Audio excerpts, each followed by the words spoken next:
കേന്ദ്ര സർക്കാർ സ്വപ്ന പദ്ധതിയായ ക്രൂയിസ് ഭാരത് മിഷൻ പ്രഖ്യാപിച്ചതോടെ ഇന്ത്യയുടെ ഉൾനാടൻ ജലപാതകൾ ഒരു വലിയ മാറ്റത്തിന് തയ്യാറെടുക്കുകയാണ്. ഇന്ത്യയെ അടിമുടി മാറ്റിമറിക്കുക എന്ന ലക്ഷ്യത്തോടെയാണ് പ്രധാനമന്ത്രി നരേന്ദ്രമോദി അധികാരത്തിൽ കയറിയത്. അതിന്റെ ഭാഗമായി നിരവധി പദ്ധതികളാണ് കൊണ്ടുവരുന്നത്. ഇന്ത്യയിലേക്ക് കൂടുതൽ വിനോദസഞ്ചാരികളെ ആകർഷിക്കുന്നത് ഉൾപ്പെടെയുള്ള ലക്ഷ്യങ്ങളാണ് ഇതിന്റെ പിന്നിലുള്ളത്. 2027 14 സംസ്ഥാനങ്ങളിലും 3 കേന്ദ്രഭരണ പ്രദേശങ്ങളിലുമായി 51 പുതിയ ക്രൂയിസ് സർക്യൂട്ടുകൾ ആരംഭിക്കുകയാണ് ലക്ഷ്യം. നദി അധിഷ്ഠിത ടൂറിസത്തിന്റെ പ്രധാന ആഗോള ലക്ഷ്യസ്ഥാനമായി ഇന്ത്യയെ മാറ്റുന്നതിനുള്ള വലിയ ശ്രമത്തിന്റെ ഭാഗമാണ് ഈ നീക്കം. പ്രശസ്ത ആഗോള ക്രൂയിസ് ഓപ്പറേറ്റർ കമ്പനിയായ വൈക്കിംഗ് ക്രൂയിസസിന്റെ ഇന്ത്യയിലേക്കുള്ള പ്രവേശന പ്രഖ്യാപനമാണ് ഈ സംരംഭത്തിലെ ഒരു പ്രധാന മുന്നേറ്റം. 80 യാത്രക്കാരെ ഉൾക്കൊള്ളുന്ന ആഡംബര നദീ ക്രൂയിസ് കപ്പലായ വൈക്കിംഗ് ബ്രഹ്മപുത്രയുടെ സർവീസ് 2027 അവസാനത്തോടെ ആരംഭിക്കാൻ കമ്പനി പദ്ധതിയിടുന്നു.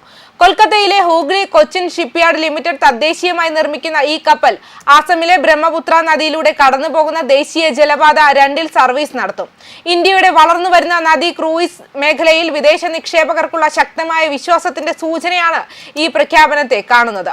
വൈക്കിങ്ങിന്റെ ആഗോള ബ്രാൻഡും ഇന്ത്യയുടെ സമ്പന്നമായ സാംസ്കാരിക പാരിസ്ഥിതിക വൈവിധ്യവും ചേരുമ്പോൾ ദക്ഷിണേഷ്യയിലെ ആഡംബര ഉൾനാടൻ ടൂറിസത്തിന് പുതിയ മാനദണ്ഡങ്ങൾ സ്ഥാപിക്കാൻ ഈ കൂട്ടുകെട്ടിന് സാധിക്കും. ഇന്ത്യയിലെ നദി ക്രൂയിസ് ടൂറിസം ഇപ്പോൾ ഒരു ചെറിയ വിഭാഗത്തിൽ ഒതുങ്ങുന്നതല്ല. 2013-14 3 ദേശീയ ജലപാതകളിലായി വെറും 5 കപ്പലുകളിൽ നിന്ന് 2024-25 ആകുമ്പോഴേക്കും 13 ദേശീയ ജലപാതകളിലായി 25 ക്രൂയിസ് കപ്പലുകളിലേക്ക് വ്യവസായം വളരുന്നു. നദി ക്രൂയിസ് യാത്രകളുടെ എണ്ണത്തിൽ വലിയ വർധനവുണ്ടായിട്ടുണ്ട്. 2023-24 371 ആയിരുന്നു. 2024-25 443 ഉയർന്നു. ഇത് ഒരു വർഷം കൊണ്ട് 19.4% വളർച്ചയാണ് കാണിക്കുന്നത്. ഈ വളർച്ചയ്ക്ക് പിന്നിൽ സർക്കാർ നയങ്ങളുടെ പിന്തുണയും പൊതു സ്വകാര്യ പങ്കാളിത്തവും ഇൻലാൻഡ് വാട്ടർവേസ് അതോറിറ്റി ഓഫ് ഇന്ത്യയുടെ നേതൃത്വത്തിലുള്ള ശക്തമായ അടിസ്ഥാന സൗകര്യ വികസനവുമുണ്ട്. വാരണാസി, ഗുവാഹത്തി, പാട്ന, കൊൽക്കത്ത എന്നിവിടങ്ങളിൽ അതോറിറ്റി നിലവിൽ പ്രത്യേക ക്രൂയിസ് ടെർമിനലുകൾ നിർമ്മിക്കുന്നുണ്ട്. കൂടാതെ വടക്ക് കിഴക്കൻ മേഖലയിലെ സിൽഘട്ട്, വിശ്വനാഥ് ഘട്ട്, നിയാമതി, ഗുയിജൻ എന്നിവിടങ്ങളിൽ 4 ടെർമിനലുകൾ കൂടി നിർമ്മാണ ഘട്ടത്തിലാണ്. ഇന്ത്യയിലെ 47 ദേശീയ ജലപാതകളുടെ ഉപയോഗിക്കപ്പെടാത്ത ടൂറിസം സാധ്യതകൾ പ്രയോജനപ്പെടുത്തുന്നതിനുള്ള കേന്ദ്രത്തിന്റെ മുൻനിര സംരംഭമാണ് ക്രൂയിസ് ഭാരത് മിഷൻ. ഗംഗ, ബ്രഹ്മപുത്ര, യമുന, നർമ്മദ തുടങ്ങിയ നദികളിലൂടെ ക്രൂയിസ് റൂട്ടുകൾ വികസിപ്പിക്കുന്നതിലൂടെ പ്രാദേശിക സമ്പദ് വ്യവസ്ഥകളെ ഉത്തേജിപ്പിക്കാനും തൊഴിലവസരങ്ങൾ സൃഷ്ടിക്കാനും പരിസ്ഥിതി സൗഹൃദ ടൂറിസം പ്രോത്സാഹിപ്പിക്കാനും സർക്കാർ ലക്ഷ്യമിടുന്നു. ഈ ദൗത്യത്തിലെ ഒരു പ്രധാന നാഴികക്കല്ലാണ് ആഗോളതലത്തിൽ അറിയപ്പെടുന്ന ആഡംബര ക്രൂയിസ് ഓപ്പറേറ്ററായ വൈക്കിംഗ് ക്രൂയിസസ് ഇന്ത്യൻ വിപണിയിലേക്ക് പ്രവേശിക്കുന്നത്. 2027 അവസാനത്തോടെ 80 പേർക്ക് സഞ്ചരിക്കാവുന്ന ഹൈ എൻഡ് റിവർ ക്രൂയിസ് കപ്പലായ വൈക്കിംഗ് ബ്രഹ്മപുത്ര പുറത്തിറക്കാൻ കമ്പനി പദ്ധതിയിടുന്നു.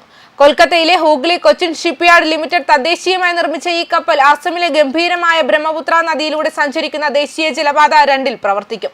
ഇന്ത്യയിലെ വളർന്നുവരുന്ന റിവർ ക്രൂയിസ് മേഖലയിലുള്ള അന്താരാഷ്ട്ര നിക്ഷേപകരുടെ ആത്മവിശ്വാസത്തിന്റെ ശക്തമായ സൂചനയാണ് ഈ നീക്കത്തെ കാണുന്നത്.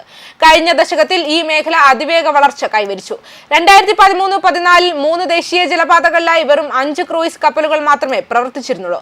2024-25 ആകുമ്പോഴേക്കും 13 ജലപാതകളിലായി 25 കപ്പലുകളായി എണ്ണം വർദ്ധിച്ചു. സമ്പന്നമായ സാംസ്കാരിക നേട്ടങ്ങൾ, വളർന്നുവരുന്ന അടിസ്ഥാന സൗകര്യങ്ങൾ, ആഗോള സഹകരണങ്ങൾ എന്നിവയിലൂടെ ഇന്ത്യ നദി ക്രൂയിസ് ടൂറിസത്തിൽ ഒരു പുതിയ പാത പിന്തുടരുകയാണ്. അതിന്റെ ജലപാതകളെ സാമ്പത്തിക വളർച്ചയുടെയും പാരിസ്ഥിതിക ഐക്യത്തിന്റെയും ലോകോത്തര യാത്രാനുഭവങ്ങളുടെയും ഇടനാഴികളാക്കി മാറ്റുന്നു. ന്യൂസ് ഡെസ്ക് കർമ്മ ന്യൂസ്.